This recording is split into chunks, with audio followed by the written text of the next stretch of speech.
L'éternité, par le Père Molinier. Récollection des samedis 10 et lundi 11 avril 1976. Premier entretien. Je voudrais méditer avec vous, et partager, comme on dit aujourd'hui, si vous voulez, partager avec vous ce qui fait un peu mon tourment en ce moment, un tourment que je ne comprends pas bien moi-même d'ailleurs. Et c'est en ça que vraiment je cours des risques d'essayer de vous parler d'une chose aussi insaisissable et peut-être aussi inavouable que celle que je vais être amené à vous dire, parce que je crois bien que les méditations que je vais vous offrir, si j'y arrive, sont plus les méditations d'un pécheur que d'un saint, ou même d'une âme bien convertie. Je suppose que le malaise dont je vais vous parler est dû aux séquelles du péché qui traîne en moi. Mais ce malaise est tellement sérieux, je ne peux pas y échapper, autant vous en parler. Alors ce qui m'obsède un peu depuis plusieurs mois, et d'une manière grandissante certainement, c'est l'éternité. Voilà. Je constate un changement à ce sujet-là en moi. Non pas que l'éternité ne m'ait pas intéressé depuis mon plus jeune âge, l'éternité m'a fasciné, m'a passionné, cela seul me paraissait vraiment intéressant, mais je n'en avais pas peur, alors que j'aurais plutôt une certaine tendance aujourd'hui à en avoir peur. Et c'est de ça que je voudrais parler, ce qui risque de nous... Je ne sais pas où ça va déboucher. Voilà, ça, honnêtement, je ne sais pas.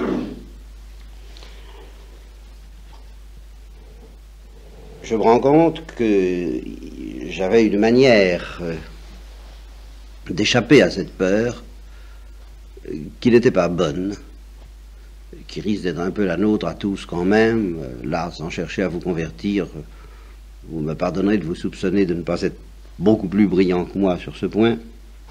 Nous avons tous une manière d'échapper à la peur de l'éternité qui n'est peut-être pas ce qu'on peut faire de mieux. Je me rappelle un de nos pères qui est mort maintenant, j'en ai vu déjà partir un certain nombre, et j'y pense, ça alimente un peu ma pensée de l'éternité. Et justement, il nous disait, au cours d'une retraite prêchée à Alger, ça se passait donc en 1952, que l'idée de l'éternité l'avait habité toute sa vie, et que c'était vraiment une perception qui l'avait empêché de se livrer vraiment à aucune passion humaine sérieuse, parce que l'éternité était là dans son esprit, dans son cœur, dans son âme, et qui ne pouvait pas oublier, je ne dis pas un seul instant, mais apparemment pas longtemps en tout cas, cette perspective de l'éternité. Et il nous avait cité une parole, plutôt quelques vers de celui qu'il avait appelé le poète. J'ai jamais su qui c'était. Comme a dit le poète, la vie est bête, un peu de fête, un peu d'amour, et puis bonjour. La vie est brève, un peu de rêve, un peu d'espoir, et puis bonsoir. Je m'en souviens encore, vous voyez. Et je m'étais dit, je me rappelle bien m'être dit, ben oui, ça m'habite cette pensée-là, mais pas autant que lui. Et j'oublie. J'oublie souvent. Vraiment très souvent l'éternité, je me le disais. Je me le dis encore, c'est le seul changement que je dois signaler, mais qui m'impressionne, parce que c'est que j'oublie moins. Et que je ne crois pas, j'espère que ce n'est pas dû seulement à l'âge. Car, c'est une des premières réflexions que je voudrais vous offrir, on parlera à bâton rompu, il faut bien distinguer, tout au moins dans ce dont je voudrais vous parler, cette peur de l'éternité, cette hantise avec la peur de la mort, par exemple, ou du jugement de Dieu, ou du ciel, ou de l'enfer. C'est pas exactement ça. La peur de la mort, je peux la connaître comme tout le monde, mais je vois bien comment on fait, j'entrevois comment on fait pour surmonter, avec ou sans la foi, avec ou sans l'amour de Dieu, c'est autre chose, mais enfin, comment on fait pour affronter la mort. Bon, bah, en gros, ça se réduit à ça, se dire que c'est un mauvais moment à passer, et puis voilà. Hein. Donc, c'est pas... je reconnais que dans la mort, actuellement, ce qui m'impressionne, c'est pas la mort, c'est ce qu'il y a après, c'est l'au-delà. Et dans l'au-delà, c'est pas tellement les représentations imaginatives d'un Dieu éventuellement sévère ou éventuellement miséricordieux, parce qu'alors là, ça peut s'arranger. Vous comprenez que si vous avez peur de la sévérité et de la justice de Dieu, alors à ce moment-là, bah, on vous prêche la miséricorde, vous vous prêchez à vous-même la miséricorde, vous méditez sur la miséricorde, vous dites on n'a jamais trop de confiance dans le bon Dieu tout-puissant et miséricordieux, et ça va mieux. Ça. Mais justement, il ne s'agit pas exactement de ça. Il s'agit de l'éternité, comme éternelle. C'est ça, dont la perception me donne une certaine, je n'ose pas dire angoisse. Nous allons peut-être parler de l'angoisse en se disant, après tout, c'est le dimanche des rameaux, j'ai peut-être le droit de parler un peu de l'angoisse du Christ à travers cette angoisse-là, et ne m'opposez pas qu'il dit que mon angoisse est celle d'un pécheur, parce que l'angoisse du Christ, c'est l'angoisse des pécheurs. C'est l'angoisse des pécheurs, mais c'est l'angoisse des pécheurs prise par le Christ, prise par Dieu, supportée par Dieu et à la manière de Dieu. Mais il n'y a pas, c'est pas une autre angoisse, en fin de compte. Et dans les psaumes, vous pouvez lire les 150 psaumes que la Bible nous offre, ben, il y en a la moitié qui sont dans l'action de grâce et il y en a la moitié qui sont dans l'angoisse, sans parler de ceux, c'est-à-dire des 150 au fond, dans lesquels il y a les deux. Donc l'angoisse est tout de même une chose, une composante bien normale interchrétienne. Ceci dit, je reconnais que avec la sainteté, on dépasse l'angoisse. Mais un niveau de sainteté dans lequel, modestement, disons, sinon humblement, je ne me situe pas. C'est pas l'attitude de Saint Louis de Gonzague, d'après ce qu'on raconte, auquel on disait qui était en train de jouer à la balle au chasseur, ou plutôt à qui on disait si vous étiez en train de jouer à la balle au chasseur et qu'on vous dise dans un quart d'heure c'est la fin du monde, qu'est-ce que vous feriez? Et qui répond ben, je continuerai à jouer à la balle au chasseur. C'est évidemment l'attitude authentique, l'attitude vraie, l'attitude chrétienne, l'attitude ultime que je vous prêcherai volontiers en face de l'éternité. Seulement, hein, honnêtement, modestement, je suis obligé de vous dire j'en suis pas là. Et purement et simplement. J'en suis pas là. Et quand on n'est pas là, ben, il faut essayer de s'orienter vers ça. Mais, alors, des méditations d'un autre ordre sont requises, parce que quand on n'en est pas là, on a le choix entre une certaine angoisse, qui est comme un aiguillon, qui nous oriente vers cet état de Saint-Louis de Gonzague, instruit par l'Église et aidé par le Saint-Esprit, on peut s'orienter, éclairé par des saints comme Thérèse de l'Enfant Jésus, soutenu par la Sainte Vierge, bon, et par la prière de Jésus, cette supplication permanente à laquelle nous sommes invités, la charité fraternelle que nous sommes invités de pratiquer, qui peut nous aider beaucoup par rapport à l'éternité, je vous dirai pourquoi si j'ai le temps ou si j'y pense. Bon, alors, donc, aiguillonné par l'angoisse, on peut avancer vers la paix avec un grand P, la paix bénédictine, la paix telle que le Christ la donne, la paix qui dépasse tout sentiment, la paix qui fait qu'on dit, tout ce que je fais étant parfaitement inutile, et pauvre et petit, peu importe, je vois pas pourquoi. Qu'est-ce que ça veut dire? Pourquoi est-ce qu'il s'arrêterait pas de jouer à la balle au chasseur? Et ça veut dire, je ne vois pas quelle action humaine et temporelle peut, face à l'éternité, avoir une importance telle que il faille le faire plutôt qu'une autre. Face à l'éternité, c'est cette insignifiance de l'homme, oui, qui est quelque chose de nécessaire, mais en même temps de dangereux à contempler, et qu'il faut vraiment une grande lumière chrétienne pour arriver à traverser. Et si, donc, on accepte cette angoisse devant l'insignifiance de l'homme, devant l'insignifiance de la vie, devant l'insignifiance de ce qu'on fait, devant la rapidité avec laquelle tout ça passe, car elle passe, la figure de ce monde, justement cette espèce d'impression d'irréalité que donne la vie humaine quand on commence à sentir qu'elle passe, que vraiment tout ça est en train de disparaître. Et c'est là où je me demande, c'est là où je me surprends, et que je sens un changement en moi. Je me surprends à me demander, quand je vois les hommes politiques, par exemple, se passionner, je me dis, mais comment font-ils? Et comment peut-on bien encore être passionné pour quelque chose sur la terre? En dehors de la charité fraternelle, ça c'est autre chose, parce que justement là, il y a une dimension éternelle, bien mystérieuse, que seuls les chrétiens peuvent connaître.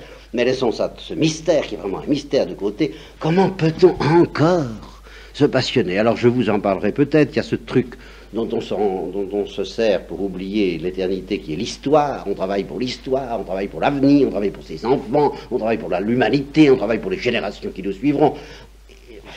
Là, j'avoue que je m'attends à beaucoup de souffrance éventuellement de la part de ces gens-là. Ils me font peur, une autre peur, alors, que la peur de l'éternité, parce que je me dis, s'en fout. Enfin, il faut vraiment être fou pour se passionner pour quelque chose de temporel. Mais comment peut-on faire? Je comprends de moins en moins. Vous voyez, c'est dans ça que je change. C'est que j'y arrive plus. Et même les choses que je fais, à chaque fois que je me surprends, et je me surprends, compter le nombre de secondes qu'il y a dans une journée, enfin, à peu près ce nombre de fois là par jour, à me passionner encore beaucoup trop pour les choses humaines, en dehors, encore une fois, de ce dont nous reparlerons, je dis, mais enfin, t'es fou. Eh bien, quand on n'est pas délivré de cette attache, il faut bien dire le mot, aux choses temporelles, de cette attache qui est encore la mienne. C'est pour ça que je suis vraiment là, je me sens bancal entre deux chaises. Je me sens encore beaucoup trop attaché aux choses temporelles, d'une manière qui est indécente, invraisemblable, et en même temps moins tout de même qu'avant. Alors il y a une angoisse. L'angoisse de celui qui est entre deux chaises, qui sent qu'il voudrait se désintéresser beaucoup plus de la terre et qui n'y arrive pas du temps. Et qui voudrait aussi pouvoir continuer à s'intéresser aux choses de la terre et qui n'y arrive pas non plus, qui sent que l'éternité est là, qui arrive et qui l'empêche de se sécuriser dans l'humain. Alors là, quand les psychologues disent qu'on a besoin de telle et telle chose pour se sécuriser, mais je regrette, et à ça nous allons y venir, mais face à l'éternité, il n'y a pas de sécurisation qui tienne. Toute l'éternité pulvérise et balaie toutes vos sécurisations. Alors, on a besoin d'une mère, on a besoin d'un foyer, on a besoin d'un travail, on a besoin de toutes ces choses-là pour se sécuriser. Mais l'éternité est plus qu'une bombe soufflante à l'égard de tout ça. Vous comprenez, il ne reste rien. Vous êtes nus face à l'éternité. Et d'un moment à l'autre, avec les accidents d'automobile, ça aide à se rendre compte qu'en plus de ça, je sens bien que l'éternité arrive et je me donne à moi-même l'impression que je la vois arriver. Moi, je la vois arriver comme ça. Et je remercie Dieu de me donner cette grâce d'avoir le temps de la voir arriver. Et le temps prend son sens un peu de cette façon en terre chrétienne, voir arriver l'éternité. Et je demande la grâce d'avoir ce temps de la voir arriver. Mais en même temps, je sais bien que, justement, ce temps peut m'être refusé d'un moment à l'autre. Et que d'un instant à l'autre, je peux être dans l'éternité. Et je répète que ça me fait plus peur que tout. Une peur irraisonnée, c'est pas la question de savoir si Dieu est bon ou pas bon, nous allons y revenir. Si je serais accueilli avec amour, bien sûr, si je serais jugé, ah oui. Mais au-delà de ça, le fait que ce soit éternel. Et si vous voulez, c'est pas compliqué, imaginez que vous n'avez qu'à appuyer sur un bouton pour être transporté dans l'éternité, oseriez-vous?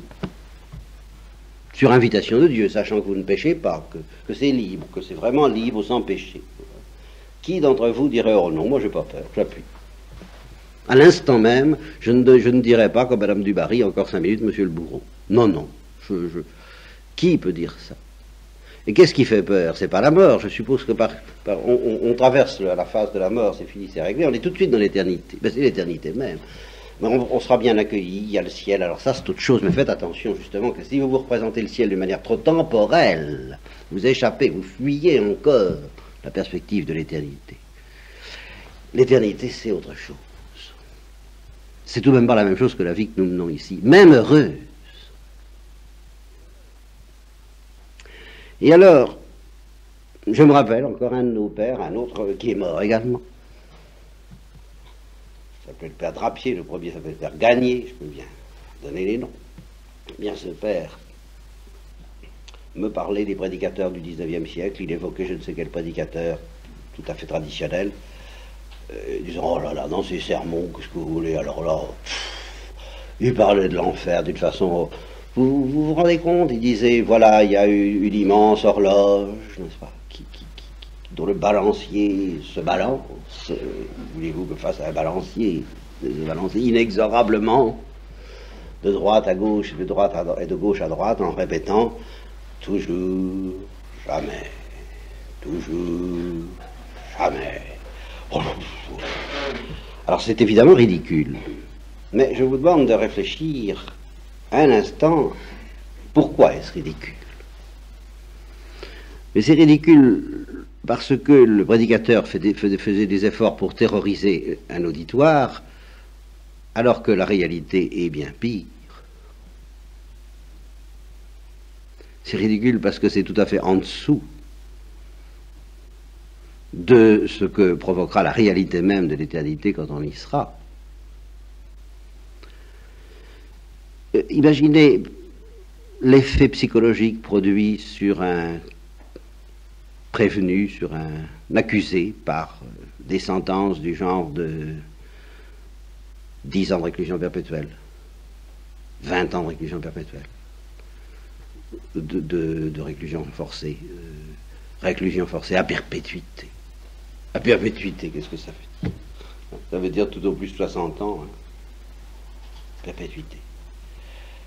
Eh bien, les chiffres ont quand même un certain pouvoir. Le purgatoire, quand on évoque, bon, si on évoque ce que Carlo Caretto appelle des aires géologiques.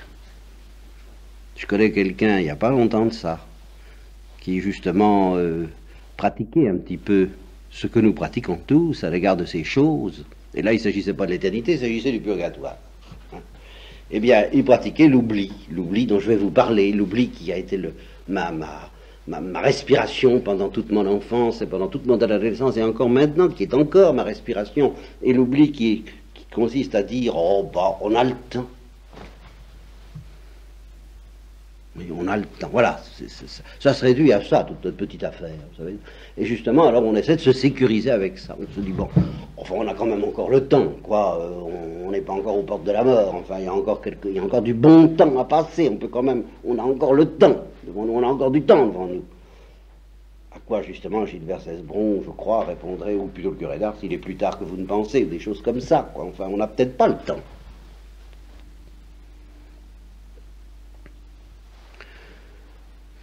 La dernière retraite que j'ai prêchée à Saint-Prix, il y avait 2 personnes dans l'auditoire, un auditoire à peu près de cette masse-là, dans laquelle il y avait un certain nombre qui sont là en ce moment, et il y en a eu 2 qui ont disparu et qui avaient dans les 30 ans,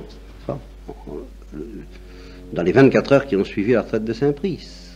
Ils n'avaient plus le temps. C'est fini. Fini. Bon, et alors inversement, au purgatoire, on risque d'avoir le temps, alors là. Hein. Alors, le temps apparaîtra sous une toute autre forme à ce moment-là.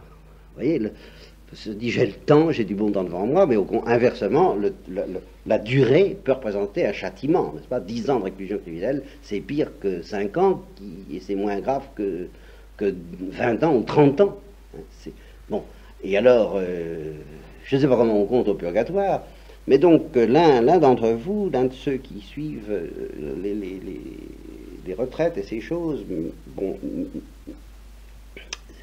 sentant bien qu'il y a quelque chose qui n'était pas au point dans son âme, au cours d'un rêve, qui n'était pas un rêve, enfin, va-t-en savoir, enfin, il a vu le purgatoire et il s'est dit, avec cette espèce de...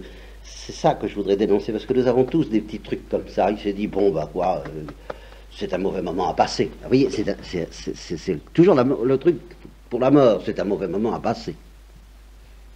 On m'a dit gommer, là, gommer cette réalité. Bon, c'est un mauvais moment à passer.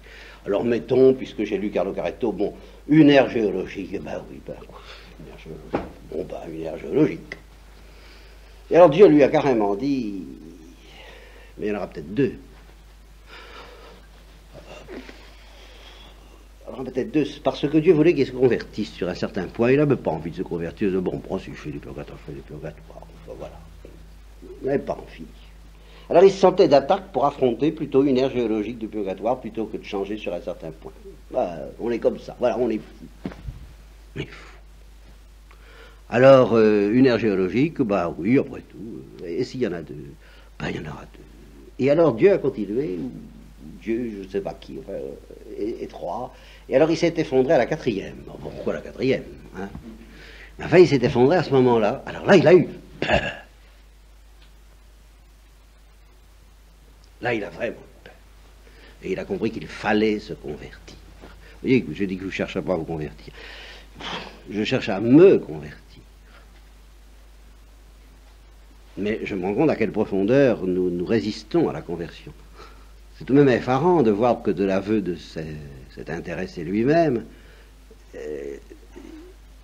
il a compris que Dieu serait décidé, soit en termes mathématiques, n, le nombre d'aires géologiques de purgatoire, que, à l'aide de nos ressources et de notre résistance, de notre capacité de dire je m'en fiche, nous sommes capables de subir, et bien Dieu est capable d'aller jusqu'à n+1. Voilà. Parce que Dieu veut nous avoir. Si c'est 100 aires géologiques qu'on est capable de subir, ben, il y en aura 101, mais nous craquerons. Ou alors ce serait l'autre éternité. Ces choses me hantent. Comment faire? Alors voilà, comment faire pour supporter, de percevoir l'insignifiance de tout ce à quoi nous nous attachons, sans, je dirais, sans devenir fou. Et là, je serais également tenté de m'embarquer dans la philosophie et dans la psychologie, car les psychologues parlent de la psychose, de l'éclatement du moi, de toutes ces choses, de l'angoisse, comme du fruit de l'irruption dans notre psychisme d'une réalité que nous n'arrivons pas à assimiler.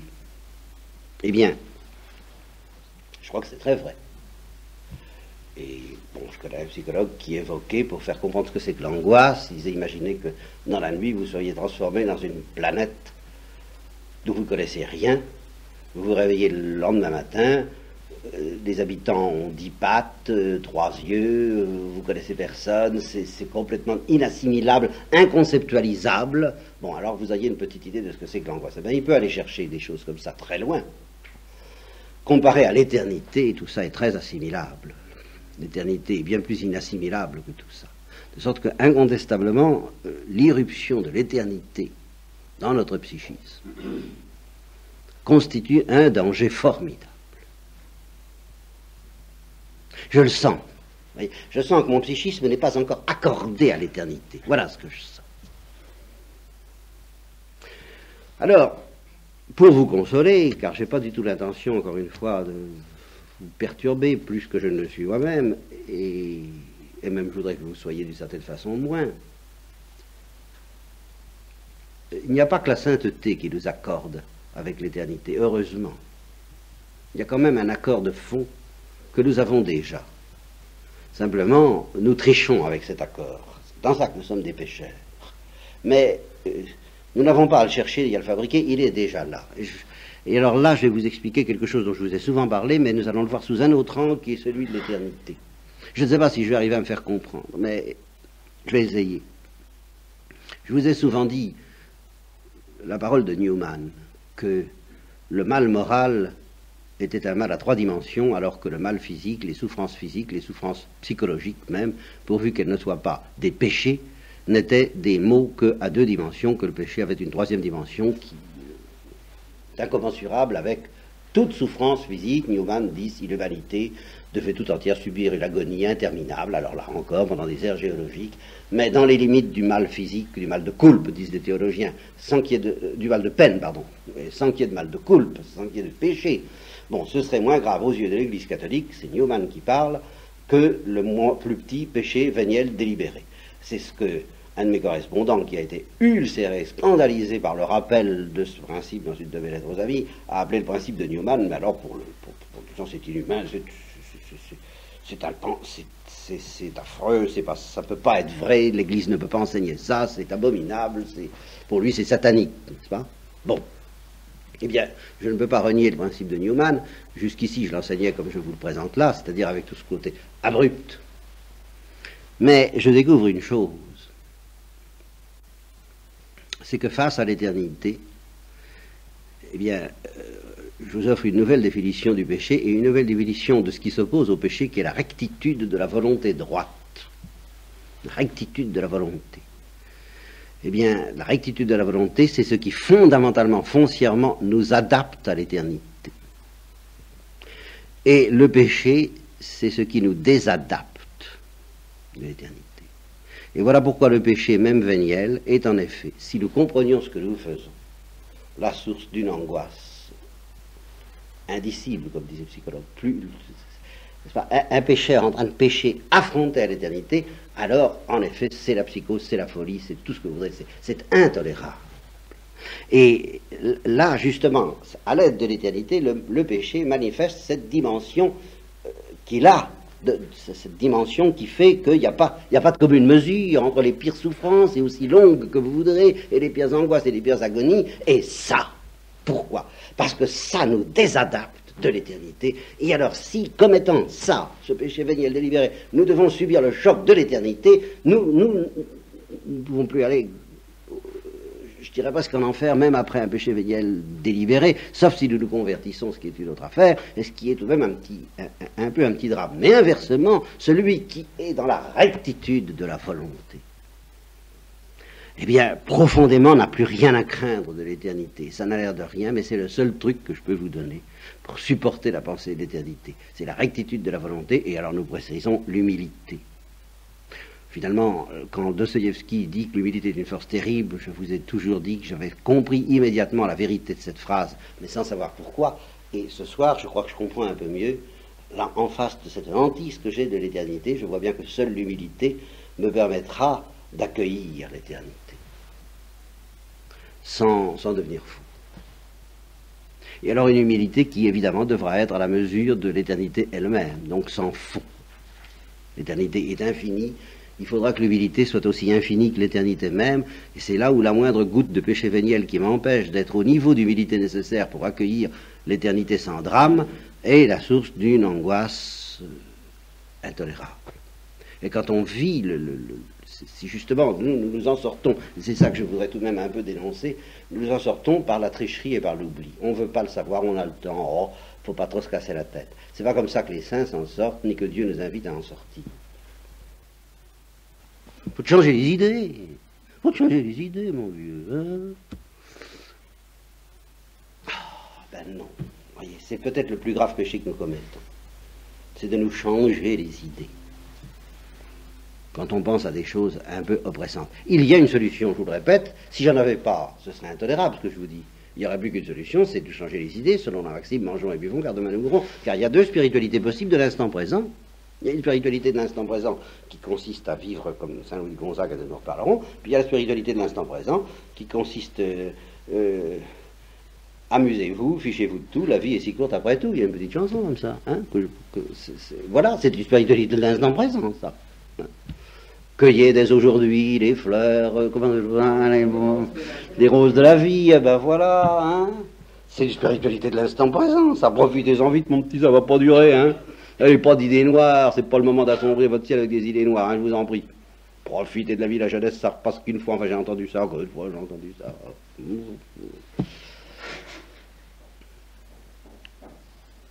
Oui. Alors cette spiritualité de l'instant présent, c'est peut-être, encore une fois, notre plus grave péché, dans la mesure où nous en restons complices si peu que ce soit. Il vaut mieux être malade. Ouais. J'ai lu un livre il y a des années de ça, qui s'appelait L'île au fou, je ne sais plus, sur les grands malades. Il y en avait un, il se levait, bon, à l'heure du lever, et puis il commençait tout de suite à tourner autour de la chambre selon un rite absolu.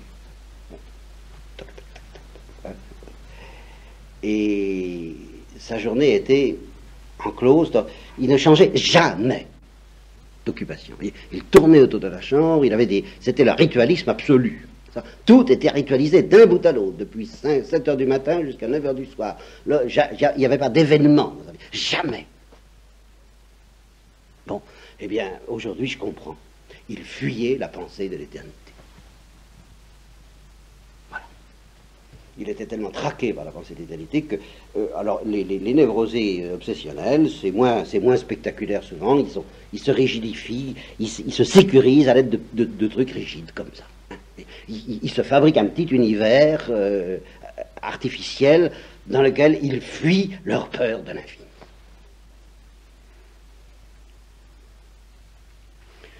Ben, ça vaut mieux de le faire de cette manière douloureuse, d'où il finira peut-être par sortir un cri un jour, que de le faire avec le succès de ceux dont je me dis encore maintenant, les hommes politiques en particulier. Je ne sais pas pourquoi je pense à eux spécialement, mais vraiment, ils me paraissent tellement fous.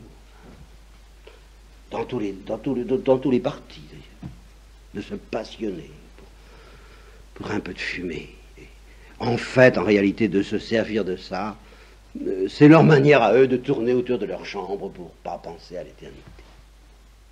Alors, bon, demandons les uns pour les autres la grâce de ça. Alors je vous dis, je me permets de vous dire ces choses, n'est-ce pas, au risque de vous provoquer la névrose obsessionnelle, parce que j'ai un truc qui ne vient pas de moi, pour éviter tout désordre, pour affronter la pensée de l'éternité. Je m'en sers mal, je ne m'en sers pas assez bien, mais enfin suffisamment pour être encore capable de vous parler ce soir, malgré tout. Et c'est l'humilité et la rectitude de la volonté. L'humilité et la rectitude de la volonté. La parole que ta volonté soit faite et pas la mienne vous délivrera de toute angoisse, mais elle seule.